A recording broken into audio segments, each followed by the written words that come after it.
I'm James Cole Morrison. I bitch about it, so you fuckers can listen. Okay, this is an interesting impromptu review, and it is based on a film which I've purchased for my friend for Christmas. So, Fatter, Boss Man, if you could post this after Christmas so you don't fuck up my present, I would very much appreciate it. But anyway, just to give you a bit of backstory. So, I mean, lockdown has been pretty tough on everybody. Let's be perfectly frank. But I think none more so than one of my good friends. I'm not going to give you his actual real name, but Valkamar was his sort of handle on Hotmail, and yeah, I can tell it's bothered him hard. But as a group, as a all my beard buddies have sort of they sort of noticed something on Valkamar's Twitter handle, and I don't know if he's always done this. I don't know if this is something that's only just happened during the sort of lockdown, because bearing in mind we're all sort of trapped inside, and we don't really get out and socialise much. Um, but he's been liking and chatting to and socialising with ladies with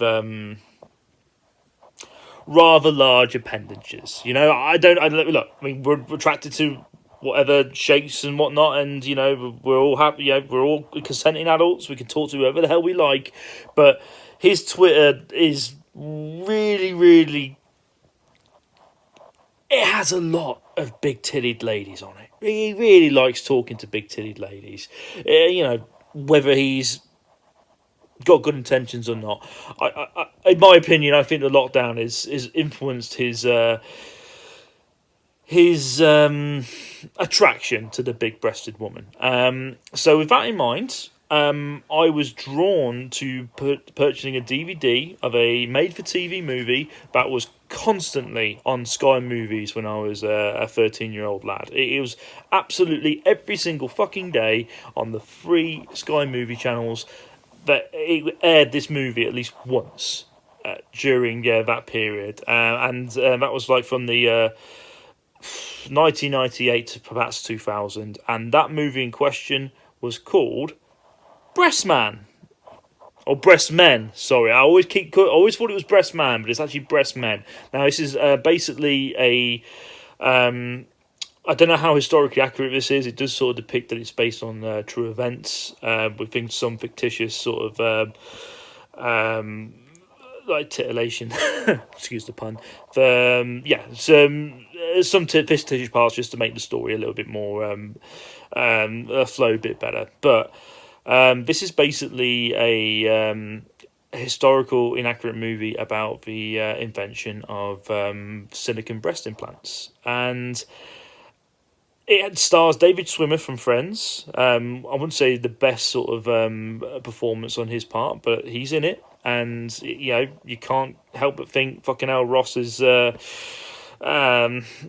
Yeah, I mean, he is made for TV. Bear in mind, it's not I can't say it's his best ever performance, but it's very off-putting seeing David Schwimmer in this film. I must admit, you can't. He literally is a spit of like season 1 to season 3 of Ross, like the slicked hair and whatnot. And some other sort of notable names, not notable enough for me to remember the names. I'm sorry, guys, but they are in there. And I have to admit, it is a somewhat watchable film, and it absolutely baffles me that the Rotten Tomato score is around the 40 mark. It is not very appreciated at all. I mean, it's not going to blow your balls off. It's not like a cinematic Pièce de Resistance, but it's a very challenging movie. I would argue it's a very intellectual movie, and most importantly, the key ingredient is that the titty count is phenomenal. I mean, Jesus Christ, I mean, it doesn't hold back. I mean, the title kind of hints at it, but sweet Jesus, I made it a mission to count every pair of tits in this film, and no joke, I don't know if this is accurate, whether I missed a pair here or there, but I counted 49 pairs of tits from the beginning to the end, including credits. And I'm pretty sure there was over 50. I must have, I'm confident there was more than 49, but that's what I counted. And if you're showing any footage of this film, if your editorial skills are now sort of that up there, and you got good, I want you to paste my face on every single nipple that you show. But I tell you what, even if you can't do that, don't despair, guys, because no matter what policy YouTube have on terms of nudity, I think it should be thrown out of the window. Because guess how I watched this film?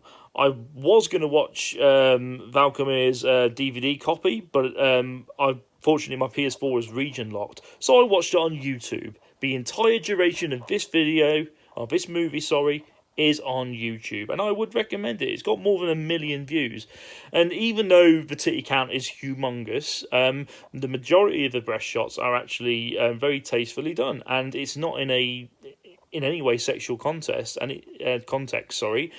apart from the stripper scenes, of course. And it really does explore sort of female beauty and insecurity, and some of the actual insights into some of the female actors. Some of the actual dialogue is really, really interesting and engaging, and I think it might actually strike a chord with some women and even men, to be perfectly honest with you. So there's a lot of intellectual value in this film that I think people really just didn't appreciate in the day, because I mean 40% for this film I think is very, very disingenuous. I think it's worth a lot more than that, probably in the 70s at most. But yeah, it certainly was an interesting film, a lot more intellectually fulfilled and engaging than I'd give it credit for. Christ, 49 pairs of tits. 49 pairs of tits. It's not even a 2-hour film. It's less than 2 hours. It was made for TV. So, I mean, it was an hour and a half. Probably 2 hours with fucking adverts put in. So, it's a lot of tits. Just a lot of tits. I hope this just helps our good friend to sort of lay off the Twitter and the liking and the poking. And yeah, it just gives him something to think about. I mean, I don't know, but if not, I mean, I hope he has a pleasant Christmas. I mean, I hope you all have a pleasant Christmas, or had a pleasant Christmas. Please, Fatter, make sure you do not post this before Xmas, because it will just ruin his day. So anyway, this review is just after the Tier 4 announcement from Boris Johnson. I hope everybody in London and all the sort of parts of Southeast are safe, and I'm very, very sorry if this has ruined your plans for the holidays. I hope that you understand that this is for everyone's good, and I can only share my condolences. I just hope that everything works out in the end, and we can just put this crappy year behind us and fucking hell, just enjoy 2001, really. That's all we can do. But anyway, guys, thank you ever so much for sticking with us. I would recommend this film. It's definitely worth a watch if you can just spare 2 hours for YouTube. And the movie that I watched, the audio was a bit crapped out near the end, but I stuck with it, and honestly, I think it's definitely worth it. If not for the boobies alone. But yeah, no, it's definitely something for everyone in this film. I just wouldn't watch it with your folks, or kids, obviously. But yeah, definitely not with your mum and dad. That would be weird. But hey, worth a watch. I highly recommend it, and check it out. Breastmen. More of a leg man myself, but there you go.